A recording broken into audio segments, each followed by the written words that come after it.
கொஞ்சம் பாஸ்ட் டென்ஸ்க்கு போகலாமா? இந்த வீடியோ டோட்டலாக பேஸ்ட் ஆன் என் பசங்க.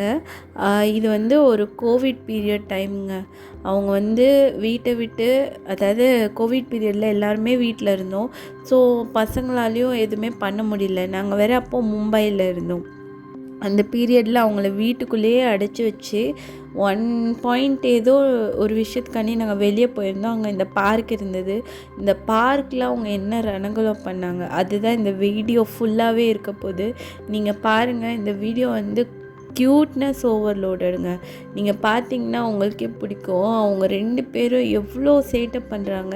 அண்ட் முக்கியமாக சொல்லணுன்னா, என் பெரிய பையன் அவ்வளோ ஸ்ட்ராங்கஸ்ட் பாய். அவன் வந்து பயமே இல்லைங்க. அவ்வளோ தைரியமாக எல்லாமே ஏறுறான் இறங்குறான். இந்த வீடியோ பார்க்கும்போது எனக்கே ஆச்சரியமாக இருக்குது. ஏன்னா நம்ம அந்த டைமில் இதெல்லாம் பண்ணியிருப்போமான்னு தெரியல. பட் அவன் பண்ணுறது எனக்கு ரொம்ப சர்ப்ரைஸ் எலிமெண்ட்டாக இருக்குது. அப்போது இந்த வீடியோலாம் எனக்கு வந்து இப்போ தான் எனக்கு கிடைக்கிது. நான் வந்து ரொம்ப நாளுக்கு அப்புறம் இந்த வீடியோலாம் பார்க்குறேன். எனக்கு ரொம்ப ஹாப்பி மூமெண்ட்டாக இருக்குது. அதை நான் உங்ககிட்ட ஷேர் பண்ணணுன்னு நினச்சேன். ஸோ நான் இந்த வீடியோ வந்து யூடியூப்பில் போடுறேன். நாட் பிகாஸ் நீங்களாம் பார்க்கணும், இல்லை இந்த வீடியோனால் எனக்கு சப்ஸ்கிரைபர் வரணும். இதெல்லாம் என்னோடய மெமரிஸ். இதெல்லாம் வந்து நான் என்ன சொல்கிறது, புதையல் மாதிரி சேர்த்து வைக்கணும்னு நினைக்கிறேன். ஸோ யூடியூப்பில் இருந்தால் சேஃபாக இருக்கும்னு நான் நம்புகிறேன். ஸோ அதனால் நான் இதை வந்து அப்லோட் பண்ணுறேன். உங்களுக்கு பிடிச்சிருந்தா நீங்களும் பாருங்கள். என் பையன் பாருங்களேன், அவனுக்கு கொஞ்சம் கூட பயம் இல்லை. அவன் பாட்டில் ஏறுறான், இறங்குறான், ஓடுறான். இவர் வந்து என் பெரிய பையங்க. இவர் தான் தருண் விஜய். நான் இவர் ரிலேட்டடாக தான் நிறைய வீடியோ போட்டிருப்பேன். என் சின்ன பையன் ரிலேட்டடாக போட மாட்டேன்னு கிடையாது. அவர் வந்து வீடியோவுக்கு அவ்வளோ வரமாட்டுறாரு.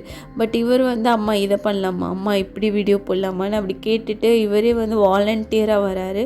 ஸோ நான் மோஸ்ட்லி இவரை வச்சு வீடியோ போடுவேன். பட் என் சின்ன பையனும் அவ்வளோ க்யூட்டுங்க.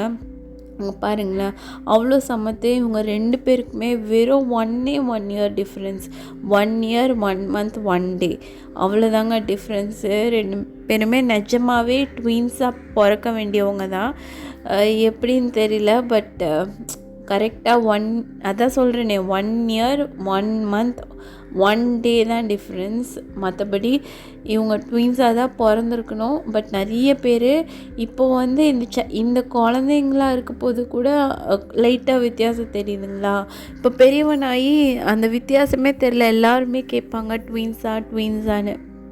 அப்படி தான் வந்து ஆல்மோஸ்ட் கொஞ்சம் சிமிலராக இருப்பாங்க 2 பேரும். இதில் அவர் வந்து பாருங்கள், என் பெரிய பையன் என் சின்ன பையனை ரொம்ப பயன்படுத்துவான். அது வந்து வேறு வழியில் என் சின்ன பையன் தாங்கி தான் ஆகணும். பட் என் சின்ன பையனும் நிறைய விட்டு கொடுத்துருவாங்க அவன் அண்ணனுக்காண்டி. இது ரெயின்போ மாதிரி இருக்குது பாருங்கள். அவ்வளோ பயம் இல்லாமல் என் பையன் ஏறுறான். நீங்கள் இந்த வீடியோ ஃபுல்லாக பார்த்தாலே தெரியும். கொஞ்சம் கூட பயம் இல்லை. த ஸ்ட்ராங்கஸ்ட் பாய்ன்னு சொல்லலாம். பட் இவரை எதுனா கிளாஸ் சேர்த்து விட்டால் நல்லா வருவான்னு நான் நம்புகிறேன். என்ன கிளாஸ் சேரலாம் இல்லை சேர்க்கலான்னு எதுனா உங்களுக்கு ஐடியா இருந்ததுன்னா எனக்கு கமெண்ட்டில் சொல்லுங்கள் ப்ளீஸ்ங்க. இந்த மாதிரி வீடியோ நீங்கள் பார்க்கணுன்னு நினச்சிங்கன்னா என் வீடியோ கொஞ்சம் சப்ஸ்கிரைப் பண்ணுங்கள். கொஞ்சம் ஏதாவது எனக்கு மோட்டிவேஷனாக இருக்கும். உங்கள் சப்ஸ்கிரிப்ஷன், உங்கள் கமெண்ட், உங்கள் வந்து லைக், இதெல்லாம் வந்து கண்டிப்பாக என்ன மோட்டிவேட் பண்ணும். என்ன மாதிரி லேடிஸ் நிறைய பேர் இருக்காங்க, சின்ன சேனல், இவங்களெல்லாம் நீங்கள் மோட்டிவேட் பண்ணலாம். சில பேர் வந்துட்டு சப்ஸ்கிரைப் பண்ணவங்க கூட வந்து திரும்ப வந்து அன்சப்ஸ்கிரைப் பண்ணுறாங்க. அந்த அளவுக்கு அவங்களுக்கு டைம் இருக்கான்னு தெரியல. பட் ப்ளீஸ் எங்களை மாதிரி சின்ன சேனலுக்கு கொஞ்சம் சப்ஸ்கிரைப் பண்ணுங்கள். அவங்களுக்கு கொஞ்சம் மோட்டிவேஷனாக இருக்கும், அவங்க முன்னேறதுக்கு ஹெல்ப்ஃபுல்லாக இருக்கும். அண்ட் இந்த வீடியோ டோட்டலாக ஃபுல்லாகவே என் பசங்களை பற்றி பிடிச்சிருந்ததுன்னா லைக் பண்ணுங்கள், ஷேர் பண்ணுங்கள், கமெண்ட் பண்ணுங்கள். தேங்க்யூ.